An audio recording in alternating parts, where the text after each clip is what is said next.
Despite a significant drop in trading activity, with transaction volume falling by almost 31%, the market capitalization and all-share index edged slightly upwards. Domestic airfares remain high in Nigeria as airline operators contend with various economic factors such as increasing fuel costs and operational expenses. These are the talking points on the show today. Welcome to Business Edge. I am Perpetua Fasanmi-Peter. We begin the show with top business headlines from around the continent. Stay with us.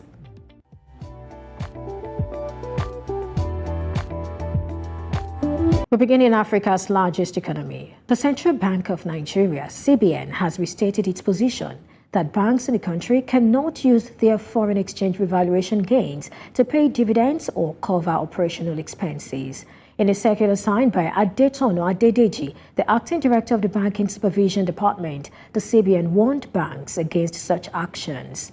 The directive follows a previous letter from September 2023, which instructed deposit money banks to stop utilizing gains from forex revaluation for dividends and operational expenditures. Revaluation gains occur when the value of a bank's assets and liabilities denominated in foreign currency increases due to exchange rate fluctuations. The CBN emphasized the need for banks to exercise prudence and reserve these gains as a buffer against adverse movements in the forex market. And on Thursday, a significant internet disruption occurred in West and Central Africa, as reported by NetBlocks, an internet observatory. The cause of the multiple subsea failure remains unclear. Seacom, an African subsea cable operator, confirmed a service outage on its West African cable system. Affected customers were automatically rerouted to the Google Equiano cable. Countries including Ivory Coast, Liberia, Benin, Ghana, and Burkina Faso experienced high impact, according to data. Internet company Cloudflare reported ongoing major internet disruptions in several African countries via the X social media platform. Cloudflare radar observed a pattern in the timing of these disruptions across Africa.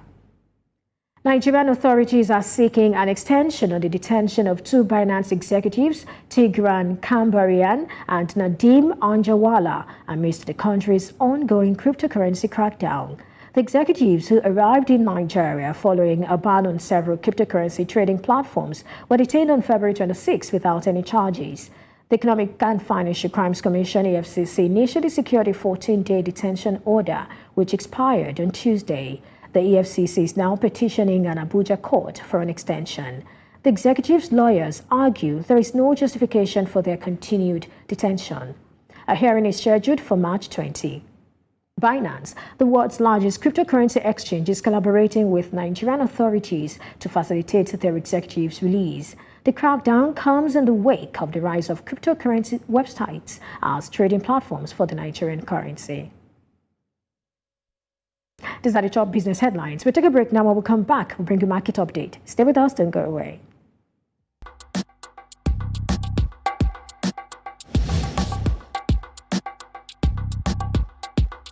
And now to Market Watch. The Nigerian stock market closed with a gain of 48.90 points on Thursday from 104,007.31 on Wednesday. The NGX all-share index advanced by 0.05% compared to the previous day's gain of 0.47%. The NGX market capitalization also recorded a gain of 27.74 billion naira.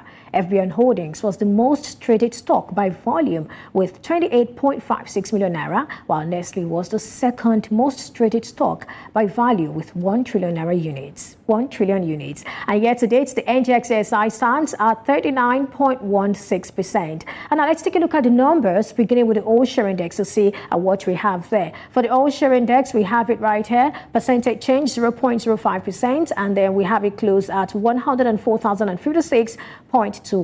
And now to market capitalization, the same gain 0.05, and then it's closed 58.83 trillion naira. To top gainers from the market yesterday, and looking at the top gainers from the market yesterday, we see the very first one here, and that is Royal Exchange, closing at 79 kobo after gaining 9.72%. For Unilever, 16 naira after gaining 9.59%, and we see Tantalizer, 38 kobo after gaining 8.57%. UPDC, 1 naira 50 kobo after gaining 7.14%. And Regular Insurance, you have it there, 39 kobo after gaining 5.41%. To the top losers now, we're looking at the stocks that lost yesterday, the top 5, we have International Energy Insurance closing 1 naira 35 kobo after losing 10%. Suno Assurances 1 naira 27 kobo after losing 9.93%. International Breweries 4 naira after losing 9.91%. Consolidated Hallmark PLC 1 naira 35 kobo after losing 9.40%. And we have Unity Bank 1 naira 83 kobo after losing 5.18%. And now to sectoral performance. So we see how the index fared yesterday. For the financial services, we have banking up 0.25%, and we also have insurance. It's down minus 1.16%. You see what's happening in the banking sector. It keeps going down by it. Even though it's in the positive, you can tell the momentum is sort of reducing. And then for oil and gas, there it is. I mean, just flat right there. For consumer goods, we have it up 0.38%, and for industrial goods, we have it up 0.03%. Well, that's what we have from the market yesterday, and another trading day has started today, and we are hoping that, the markets will keep it in the bullish territory. That's what our hope is. We'll take a break now. When we come back, we'll delve a little more into the capital market. Stay with us. Do not go anywhere.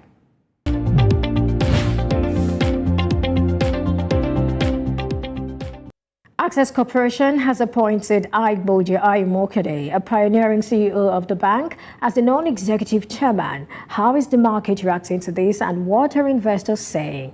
Also, there was a lull in trading activities on the local bourse as transaction volume for the day dropped to 226.31 million units from the previous day's 326.95 million units, valued at 7.40 billion naira from 5,823 deals. Well, joining me to unpack this and other equities market stories today is Mokhtar Mohammed, the CEO, Asha Investments Limited. Thank you, Mokhtar, for joining me today. Thank you for having me. Good morning. All right. I'd like us to begin with Access Corporation. On Wednesday night, it announced the appointment of Igboje Ayimokede as the chairman of Access Holdings PLC. I guess that was not far from your expectations. Maybe I'm wrong. Maybe what's probably surprised you would have been the position. Let me get your thoughts on this. Like you said, that was not surprising. I think I was telling a friend a week, maybe like 2 weeks ago, and I said I think the best person that would be suitable to take over from him would be Ike Imokwede. But again, we must know that the post of the executive chairman is a ceremonious position. It's not supposed to be involved to the day-to-day running of assets. But we know how it works in this. I mean, he would definitely have a say because of the kind of relationship he had with the late Dr. Herbert Wigwe. So I'm not surprised. Expected, and I for one also expected it to come true. It's just I told a friend, it's just like the scenario we had when Apple got Steve Jobs out of Apple, and when Apple was struggling, they said bring back Steve Jobs, and that was the turning point in Apple to where they are today.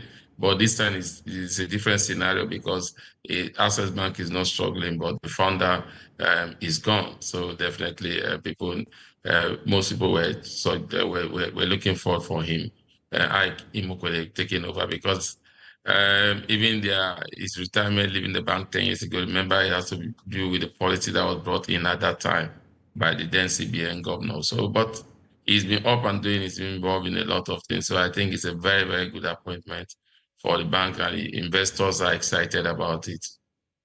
Oh, wow. So let's talk about, how the market responded to his appointment. Very positive, very positive. At the point, Access Bank was on a full beat, but at the end of the day, it didn't end up on full beat, but at least it closed the day positive. And that positivity hopefully will continue. But again, like I said, investors know what to expect of him, know his antecedent, knows that every decision that has been taken, he had a say with the late Dr. Herbert Wigwe. And you mustn't forget that he's also one of the majority shareholders of Access Holding, that is Ike Imokwede. So he still has a stake there also, even if he's also the chairman of Coronation Merchant Bank. But we don't think there'll be clashes of interest because that's a merchant bank and he's a chairman of a full commercial bank that are involved in it. So definitely it's exciting times. Looking forward to what will happen with Access Banks with him as the chairman. All right, so let's talk about some innovations or some of the things you expect him to do or bring to the table, looking at his antecedent. Well, nothing much than what we've seen of assets all the while. Like I said, it was not like it was out of the picture. Even the incident that happened, the late Herbert Wigwe was on his way also to meet up with Ike Mokwede in Las Vegas before the incident happened. So definitely, we expect more of those, what we've been seeing. We expect more of synergy. We expect more of assets acquisition of banks, especially across sub-Sahara Africa. We also expect that we'll see the coming together of the holding structure. It has not really come together, and that's what we're looking for. What Herbert Wigge was telling investors that very soon we'll see those bottom lines and begin to show the efficiency of some of these holding companies that they were purchasing and some of those things that they were involved in. So we hopefully we know that he will continue with those decisions, and then we'll begin to see the results in the bottom line. That's what every investors want to be. Remember, like you said, it was 10 years as the CEO, and at that time the bank was at a low of about came to the market at a low of less than ₦1. At the time he was going, I think the bank was selling almost for 11 naira. So that tells you the type of person that he is. He's a shareholders type of person, and that's why the shareholders are very delighted to have him. All right, one more question on this particular company before we move on. I remember before now, whenever we talk about Access Bank, we say that, look, if you're going to be a shareholder, you need to be someone who is looking at maybe the mid-term, or you're looking at the long term. It's not necessarily for people who are playing, beg your pardon, in the short term as a result of its expansion activities. Is that still the case now? Definitely. Definitely. I don't think anything will change. Rather, we'll even see more acquisition. I remember they want to be the one of the 5 largest bank in Africa. I remember that's why I said I came up with it when they took over. They said they're going to be one of the 10 largest bank in Nigeria. They achieved that. The next thing they said they want to be one of the 5 largest bank in Nigeria. They've done that, and they've not even done that. They've done it in style because they were the first Nigerian company to make a profit after tax of $1 trillion, and also the first Nigeria. I mean, in the banking space, they have the highest number of intents of asset base on customer network because of their purchasing of Intercontinental Bank. So they've done a lot of things, and so the whole idea of Access Bank, that's why people are excited, is that when they came to the market, their own idea of banking was to buy distressed institution and turn them around, and that has been their trademark ever since they've been here, and that has been what they are trying to recap in every part of the world they've gone to. All right, so away from that, let's get into the equities market proper now. There was a lull in trading activities on the local bourse. I mean, you can see that in the transaction volume on Thursday. It dropped to 226.31 million units from Wednesday's 326.95 million units. Talk to us, what do you think is responsible or could be responsible for that? Well, Perpetua, investors are doing what we call portfolio reshuffling. A lot of investors are doing portfolio reshuffling. A lot of investors are moving their fund, made a lot of capital appreciation to the fixed income space, and then a lot of investors are now waiting just waiting to get the results of some of these companies, especially the banking sector, because up till now we thought that we should start getting those results. So it's causing a little bit of apathy for investors. Investors are not really sure what to expect because before now, sometimes we see those results, particularly even if it's from tier 3 bank or tier 2 banks, it gives you a pointer of what will happen in the tier 1 banks. So what we are seeing there's a lot of low in terms of activity because most of the companies at this moment are supposed to be releasing their results. So investors are waiting for those results to come in, either to cash in or to cash out, or they're already in and they are thinking of improving their position in these equities. All right, so does it seem to you that this current bull run will be sustained? I mean, it's sort of slowing down. Do you think it's going to be sustained, or we'll get to the point where it just gets bearish? Perpetua, I know what I always say to you, and the stock market is not a straight line, it's a curve. So you see those ups and downs coming in And that's why I always advise people, if you are playing the stock market, you don't look for the short term, you look for the long term. So definitely we expect that bearish will come in, but we don't expect it to last. That will be a buying opportunities, especially to those investors. I was saying that we have two classes of investors in the market now. We have the hunters and we have the farmers. And the hunters are the ones that are looking for bargain and earning. They want to hit it now and then go away. The farmers are the ones that are looking for, oh, this company has done very well. I can plant my seed in this company, water it over the years, and have a big return. So that is the space that we are at the moment. I don't think the bearish sentiment give a lot of investors chance to coming back to the market, those that have left the market. And also the bearish sentiment, we help those that are in the market to acquire more. But in the long run, it has to be the economy policies that will determine the full movement in terms of where bullish trend in the market. All right, talking about economic policies, which of them are you probably referring to? We know that today is the 15th, and to a very large extent, we're expecting a key data, which is inflation figures. But talk to us, what are the catalysts, are we expecting to feel, positive movement in the market? Well, the catalyst has to be with the results, earnings seasons. Ordinarily, by now, we would have seen some results. Those are the big catalysts.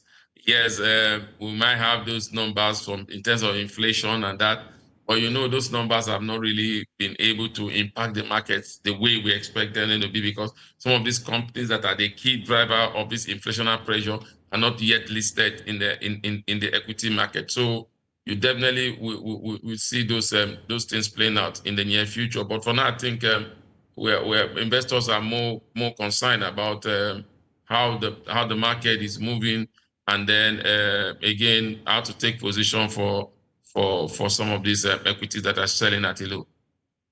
All right, let's take a look at the sectoral performance now from yesterday's market, or even maybe during the course of the week so far. Now, looking at the sectors, we have seen considerable movements in the banking space. However, talk about oil and gas, insurance, and some other indices that seem to be playing catch up. I mean, let's look at yesterday. An example is the sell pressure in ICO, AXA Mansard, Universal Insurance, and even Suno Assurances, making the index close in the negative territory. What's the sentiment really? What's that about?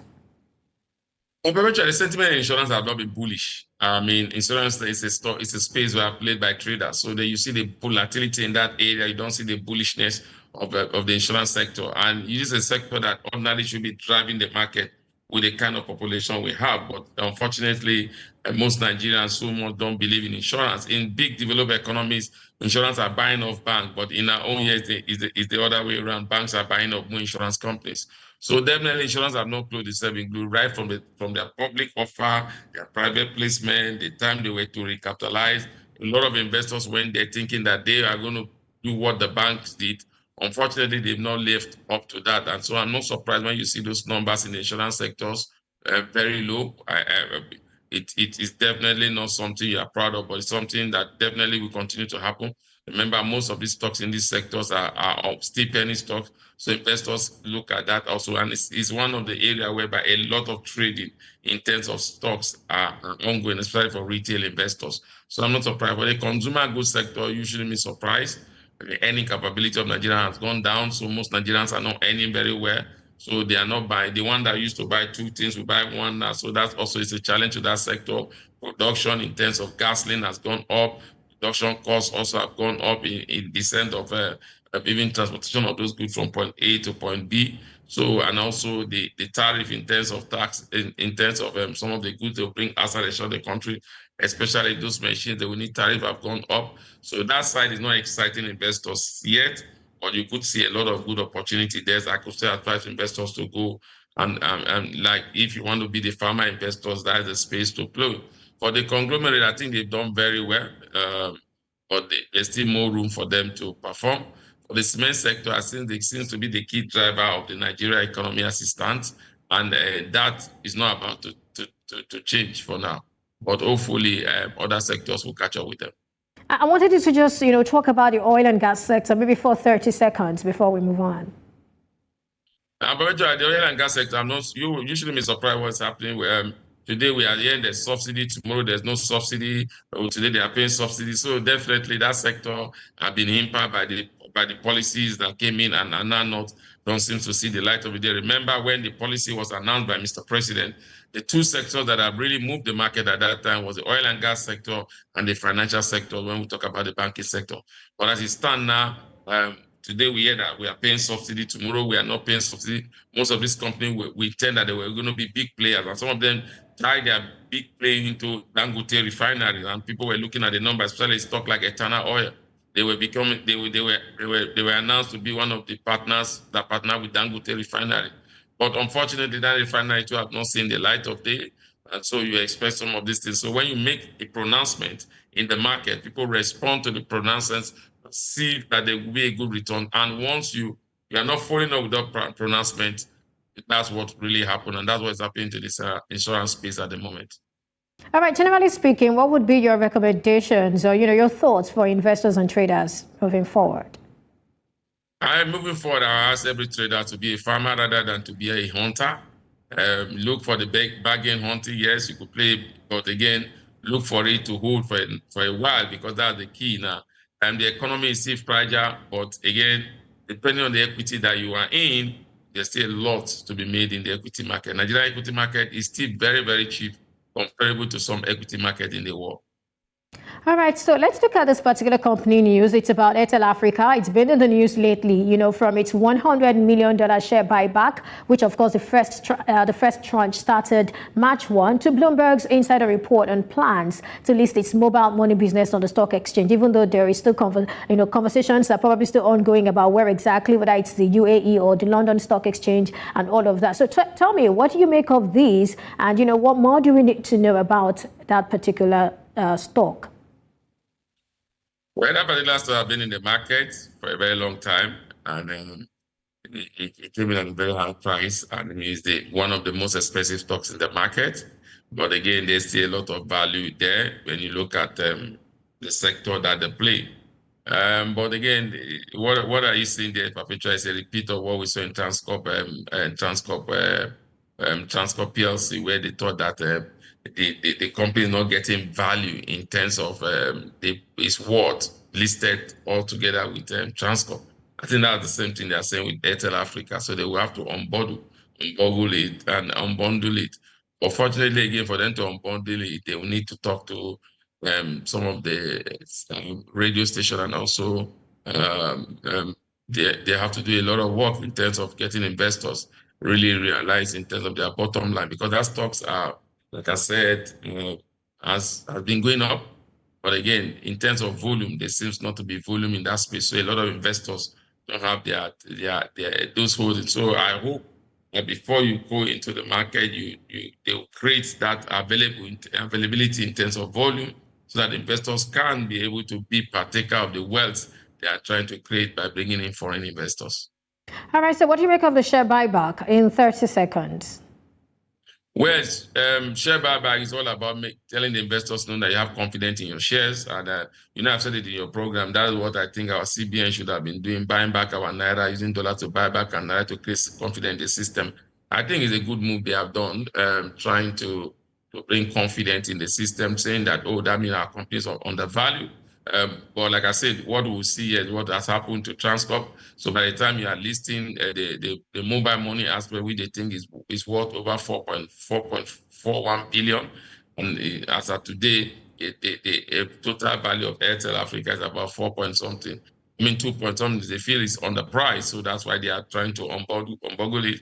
And so hopefully, we'll see those numbers. But my fear has always been, I hope investors will be able to have the space to purchase these funds and these shares. Also, not the shares will just be listed and you just see them going up, but you are not seeing them. So that is, for me, will be my greatest worry. But as it stands now, I think with what they are saying is going to be a good buy, and it's still relatively cheap when you look at the mobile space money, mobile banking space, and the kind of profit that have driven that sector, and especially in Nigeria. So still more to come from them, and investors that will key into it benefit at the long run. Thank you so much for sharing your thoughts with us on the show today, Mukhtar Mohammed, CEO, Asha Investments Limited. Thank you for having me, Perpetua. My pleasure always. All right. We'll take a break now. When we come back, we'll bring you international business headlines. Stay with us. You're watching Business Edge.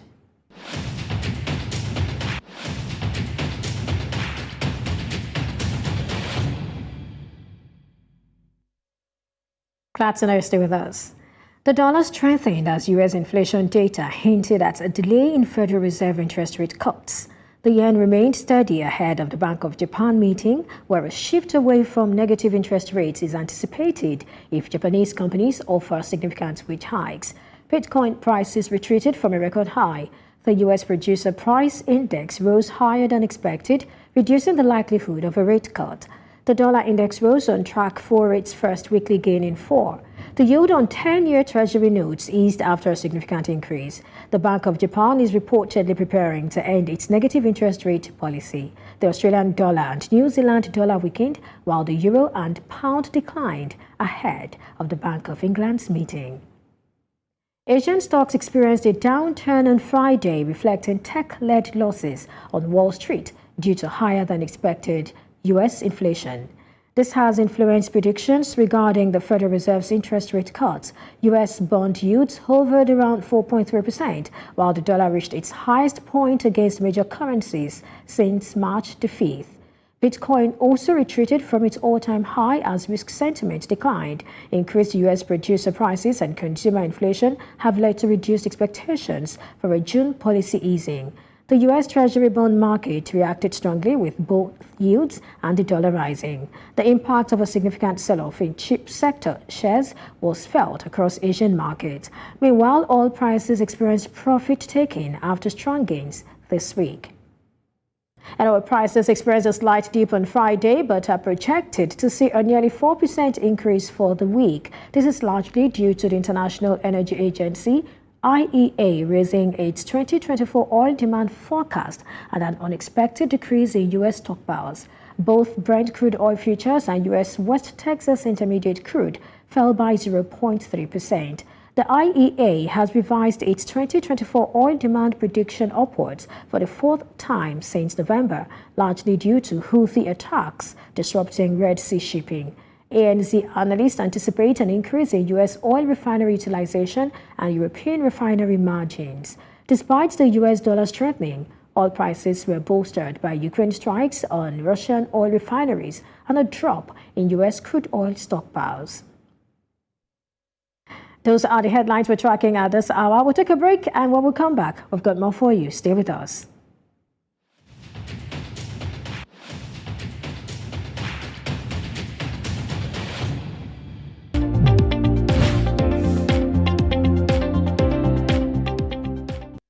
In February 2022, airlines increased the fares by over 100%, pegging the lowest fares at 50,000 naira.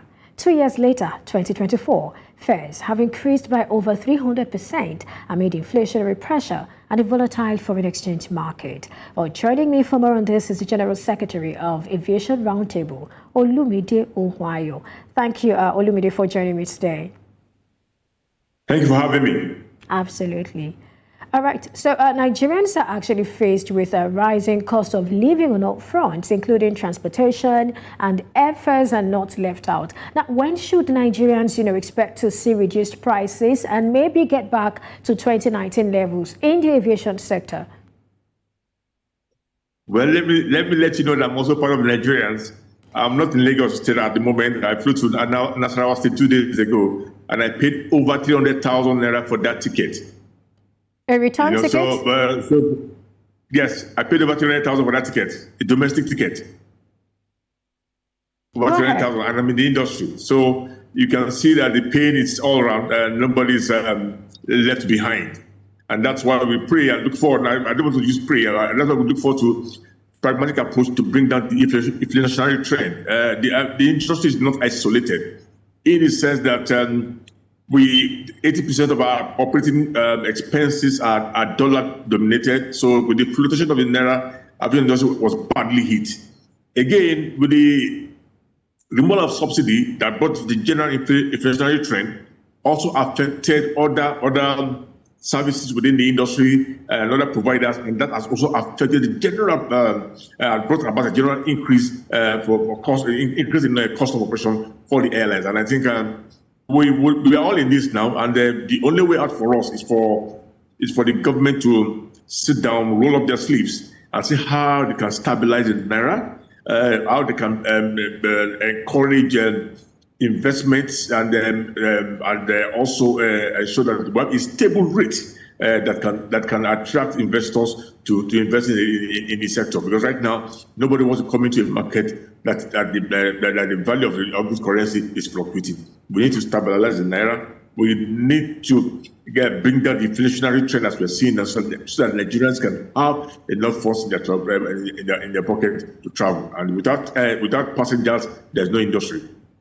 You can say that again: without passengers, there is no industry. But I like the fact that you talked about subsidy removal, and then some industry players have actually talked about the expected supply of aviation fuel from refineries in Nigeria, whether you want to talk about the Dangote refinery or some other private refineries that are springing up across the country. Now, do you think that will not halt the rising prices of airfares? Because there are some analysts who are saying that it's not going to stop anything. The airfares will not drop just because we're having, local oil, or let's say local jet fuel.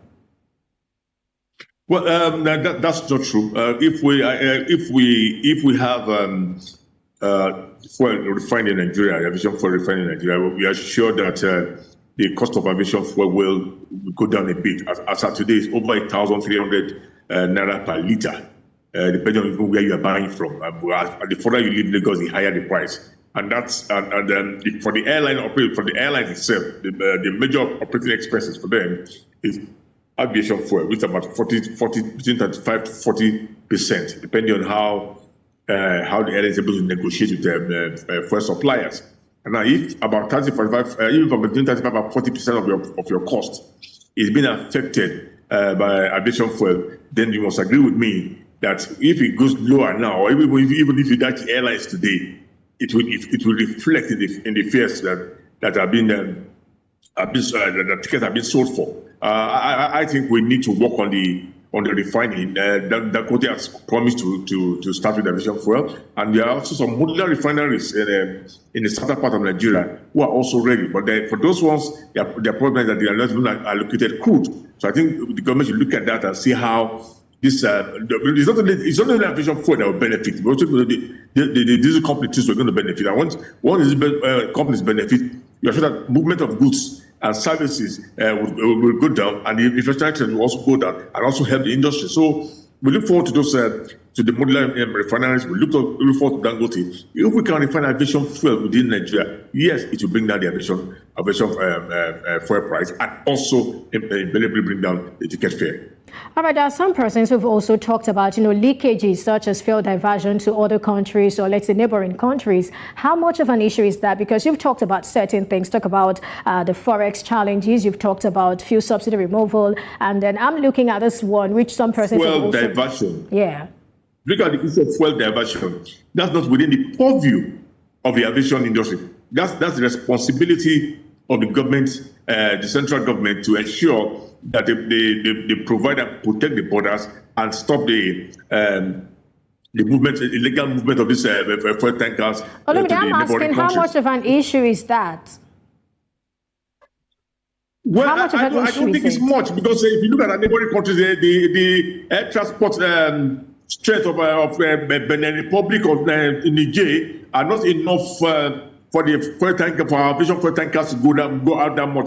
I think it's not much significant to the issues we have right now. What we have that is affecting our fares is the cost of aviation fuel, the flotation of the naira, our inability to meet with the responsibility of the foreign airlines by allowing them to remit their funds. And that has affected leasing of aircraft, discussing with lessors and all other international partners, because we are seen as people who do not make commitment to agreements signed on. And those are the things we need to really address, so we can bring down our fares and encourage more players in the industry. Beyond those, what else do you think the government can do, especially when you look at, other factors such as airport fees, taxes, and regulatory policies playing a significant role in determining airfare prices? Do you think this is something that players would like, the government to look into and probably do something about? I would like to remind everyone of what just happened recently. Airpeace just announced that they're going to start flying to England from March 31st. They have not started flying, and the fares have started dropping on that route. So, if you ask me again, what do I want the government to do? What I want the government to do is for the Nigerian airlines to participate in international flights. We have signed over 100 bilateral air services agreements with different countries. And there's a reciprocity clause in each of those agreements that you must operate yours. If you are coming to my country 20 times, then your own airline must come to our country 20 times. So what I'm looking at here is that if we do not have private airlines or Nigerian airlines that can do it, we must encourage them to partner with some investors and operate. That would help us, that bring more investment, bring more employment, reduce remittance of foreign airline funds, and also encourage Nigerians to fly when they see friendly fares. So I am looking at that's the most important part right now for me is for the government to ensure that Nigerian airlines participate on the international routes and they support them, not just designating them. You support and protect them. And when we have that, then we can start working with all the other things beyond the airline right now, so that the currency, security, and other things that encourage travel. Let's look at air cargo right now. We've seen decline in passenger numbers, but I'd also like us to talk about, air cargo. How has this been impacted so far? Well, I think they are the greatest beneficiary of the inflationary trend because what has happened is Nigerians, rather than go there themselves now, they just pay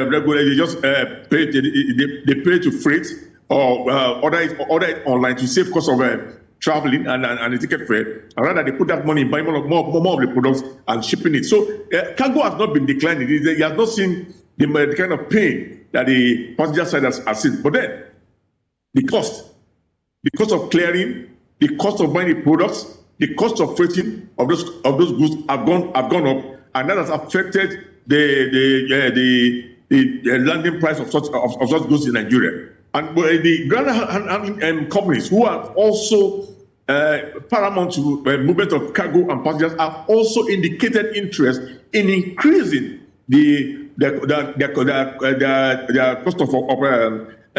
cost of charges to airlines and all other companies and non-scheduled operators. So they are going to bring a new handling charge. This handling charge is going to affect the price of ticket and also cost of freighting goods. All right, so just before we go, I have two questions for you. The first one, we've heard conversations and some persons suggesting that grading, pricing, and classification of airports is something that should be done. Do you think that should be considered?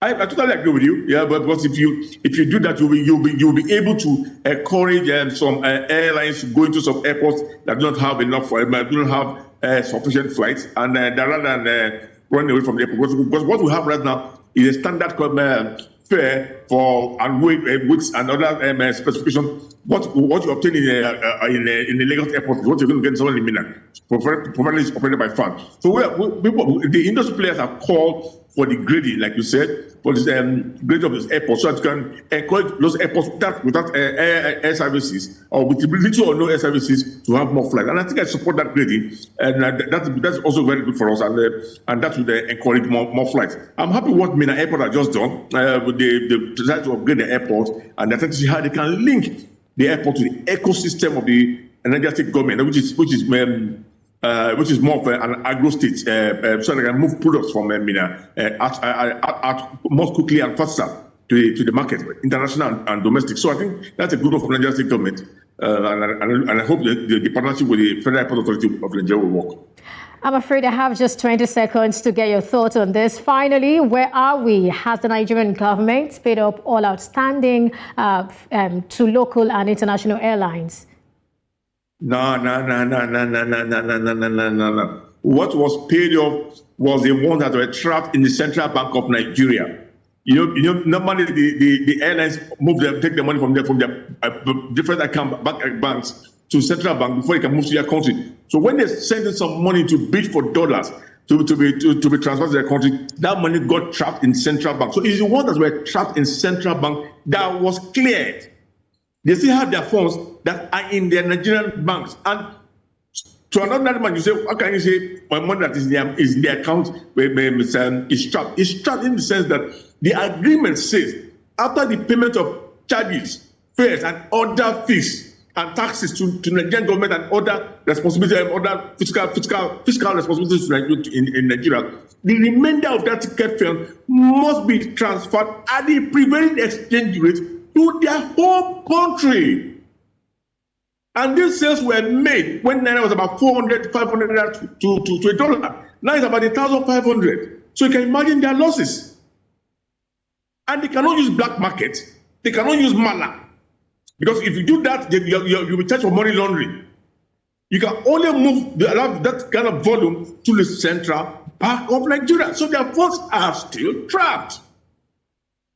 All right, thank you so much, Olumide Onwayo, General Secretary, Aviation Roundtable. Thank you for sharing your thoughts with us today on the show.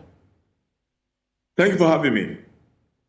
Well, that's it on this edition of Business Edge. Thank you for watching. You can follow us on social media. We are at News Central TV. Thank you for watching once again. Bye for now. I am Perpetua Fasanmi-Peter.